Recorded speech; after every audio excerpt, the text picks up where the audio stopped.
मेरे सामाजिक परिवार के सभी सदस्यों को राम।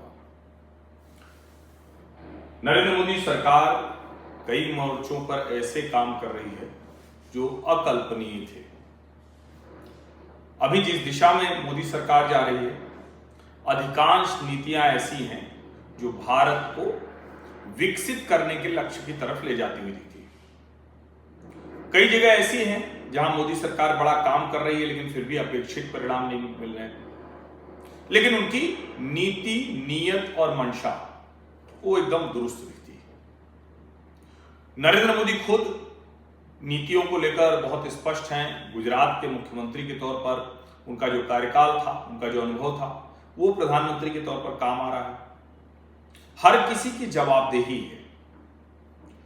इसीलिए जो स्केल और स्पीड जिसकी बात प्रधानमंत्री नरेंद्र मोदी करते हैं वो दिखता है।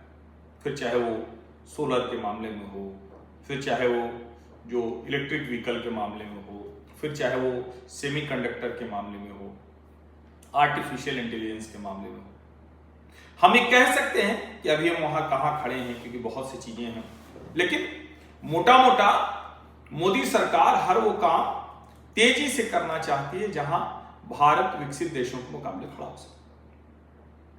अब उसी में एक काम है कि भारत का जो आयात का बिल है वो बहुत ज्यादा अधिक है, और उसमें जो पेट्रोलियम प्रोडक्ट है उनका है और सोने का है। अब सोना तो अलग ही तरीके से हो, तो जनता तय करे, कहां तय करेगी। शादी ब्याह में देना ही है, कुछ बड़े परोजने शुभ में देना ही है, तो वो तो एक अलग चीज हो गई। लेकिन जो पेट्रोलियम प्रोडक्ट है उसको कैसे करें? तो इलेक्ट्रिक व्हीकल कर रहे हैं, दूसरी सारी चीजें कर रहे हैं, धीरे धीरे सोलर कर रहे हैं। हम एक तरह से उन सब एक और काम कर रहे हैं, और मुझे भी लग रहा था कि इसमें कोई बुराई नहीं भाई। अगर एथेनॉल मिलाकर पेट्रोल अच्छा हो जाए और एथेनॉल मिलाकर गाड़ी चल सकती है तो दिक्कत क्या है? कोई समस्या नहीं।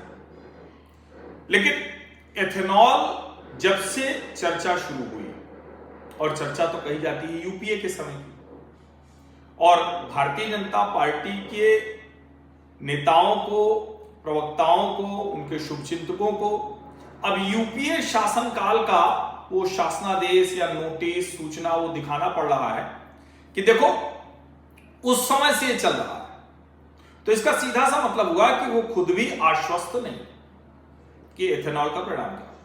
अब बड़े फैन फेयर के साथ, बहुत जिसको कहें कि प्रशंसा करते हुए E85 भी आ गया, यानी 85% एथेनॉल मिलाकर करने लगे। अब इसमें कई बार चर्चा होती है एथेनॉल कैसे बनेगा। गन्ने से बाई प्रोडक्ट के तौर पर आएगा, धान से बाई प्रोडक्ट के तौर पर आएगा, खली से आएगा, मक्के से आएगा। क्या कल को अमेरिका से एथेनॉल के लिए भी इंपोर्ट करना पड़ेगा? ये ऐसे प्रश्न है जिसका कोई उत्तर नहीं, और अलग अलग रिपोर्ट्स अलग अलग सजेस्ट करती हैं कि एथेनॉल से दिक्कत हो रही है। लेकिन चलिए सारी रिपोर्ट को छोड़ देते हैं। अभी मैं हरदीप पुरी जी को सुन रहा था, तो हरदीप पुरी जी ने कहा कि वो रेसिंग कारों में भी एथेनॉल इस्तेमाल होता है, एक्सेलरेशन बढ़ जाता है, माइलेज थोड़ा कम हो जाता है। अब उसके ठीक पहले हमने नितिन गडकरी जी को सुना।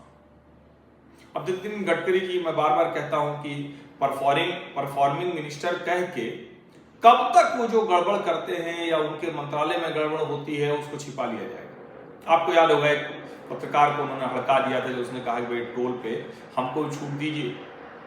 अच्छा, एक तो मैं बताऊं ये अच्छा ही है। जैसे हम लोग मान्यता प्राप्त पत्रकार हैं तो रेलवे में एक समय में छूट मिला करती थी, तो कई बार होता था, अच्छा रहता था भाई प्रयागराज एक्सप्रेस से प्रयागराज जाना है तो 3rd AC के किराए में हम 2nd AC में चले जाते थे। लेकिन ये पहले की बात हो गई, ये मोदी युग से, मतलब पहले की बात हो गई, मोदी युग आने के बाद समाप्त हो गया।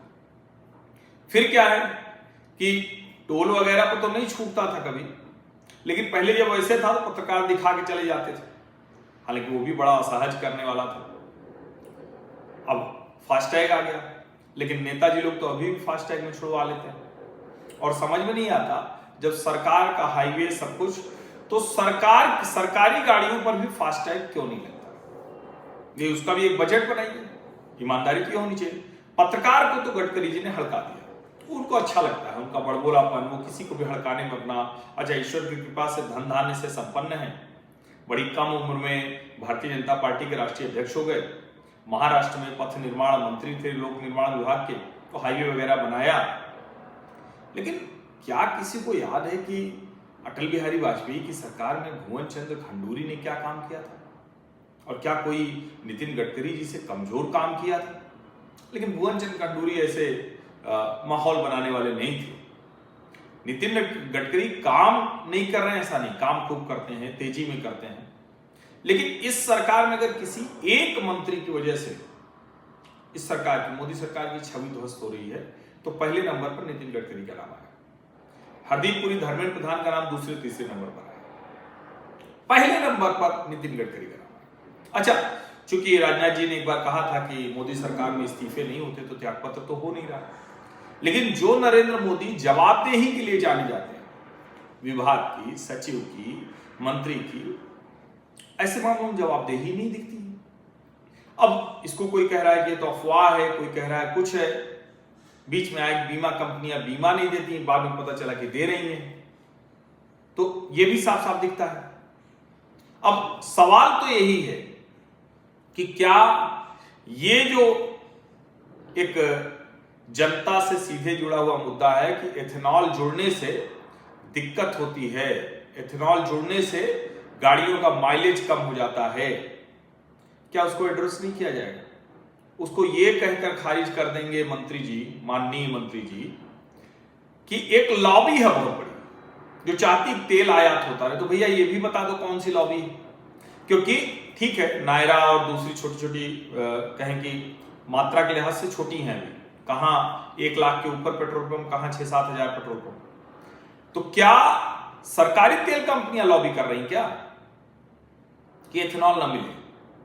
और ये तो साफ दिख रहा है कि एथेनॉल मिलाने की वजह से गड़बड़ी तो हो रही है। 23 के पहले के इंजनों में तो हो ही रही है, 23 के बाद के इंजनों में कितनी ठीक है पता नहीं। अब देखिए, मैं तो बार बार कहता हूं, प्रतिवर्ष सोचता हूं, फिर उसको आगे वर्ष के लिए टाल देता हूं, क्योंकि हमारी गाड़ी 10 वर्ष की हो गई, तो प्रतिवर्ष में सोचता हूं। पिछले 2-3 साल से मन में आता है कि गाड़ी खरीद लूं, गाड़ी खरीद लूं, फिर लगता है चल रहा है काम तो काहे को खरीदना भाई। अच्छा, कहीं ऐसे कोई साधन संसाधन हम लोगों को तो मिल नहीं जाएगा जैसे मंत्री जी लोगों को मिलता है, नेताजी लोगों को मिलता है, विभाग के लोगों को मिलता है, ब्यूरोक्रेसी को मिलता है। और हम ऐसे कोई पदधारी भी नहीं है, तो स्वतंत्र पत्रकार हैं, तो कोई उस तरह से भी नहीं मिलना है। लेकिन मिले भी तो क्या हमारी गाड़ी में तेल पड़ के खराब हो जाए, हम चाहेंगे क्या? हम अपनी खरीदें तो भी नहीं चाहेंगे, मिले तो भी नहीं चाहेंगे। अब कोई ये कह दे कि नहीं उसकी वजह से देखिए कितना इंपोर्ट बिल कम हो गया, तो दोनों का तुलनात्मक अध्ययन भी करना होगा। क्या इंपोर्ट बिल उस अनुपात में कम होगा जिससे लोगों को भी लाभ मिले, या इंपोर्ट बिल तो कम हो गया लेकिन गाड़ी खराब होने लगी? अब इसका कोई पक्का आज तक प्रमाण नहीं मिला। कोई कहता है बीच बीच में ऐसी खबरें चलती हैं, बीच बीच में मीडिया हाउसेज पे ऐसे लोग आते हैं, कई यूट्यूबर ऐसे बनाते हैं, लोग नई नई गाड़ी ले जाके वहां खड़े कर दे रहे हैं। कई की गाड़ी चल भी रही, अधिकांश गाड़ियां चल रही, कुछ लोग दिखा रहे हैं देखिए एथेनॉल वाला पेट्रोल है तो इसमें ऐसे दिखता है, ऐसे दिखता है, ऐसे दिखता है। सरकार की तरफ से स्पष्टता नहीं आनी चाहिए, बड़बोलापन चलेगा कि इसमें तेल लॉबी लगी हुई है और हंसते हुए कह देना गडकरी जी ये ठीक नहीं, इतना बड़बोलापन शो। मैं भी आपके काम का बड़ा प्रशंसक रहा, लेकिन पिछले कुछ वर्षों में मैंने देखा कि आप सिर्फ और सिर्फ बड़बोलेपन से काम चलाना चाहते हैं, कुछ भी बोल दो, पटांग बोल दो। कमाल की बात ये कि धर्मेंद्र प्रधान पर तो राहुल गांधी बहुत हमलावर हुए, सब पर हमलावर होते हैं सर। लेकिन क्या आपने कभी राहुल गांधी, राहुल कांग्रेस या दूसरे विपक्षी नेताओं को नितिन गडकरी जी के खिलाफ हमलावर होते हुए देखा है? ध्यान में हो तो बताइएगा। मुझे तो ध्यान में नहीं आता। मुझे तो स्पष्ट दिखता है कि जैसे नितिन गडकरी के मंत्रालय की किसी भी बात पर हमला विपक्ष नहीं करेगा। क्यों नहीं करेगा? क्या वो जो परसेप्शन है कि नितिन गडकरी इस सरकार में अलग चलते हैं, अपने मिजाज में चलते हैं, अपने हिसाब से चलते हैं, इसलिए? या सचमुच कोई गड़बड़ नहीं हो रही है, सबको दिख रहा है वो जो सही नहीं है, और विपक्षी पार्टियों को दिख रहा है कि नहीं सब सही है?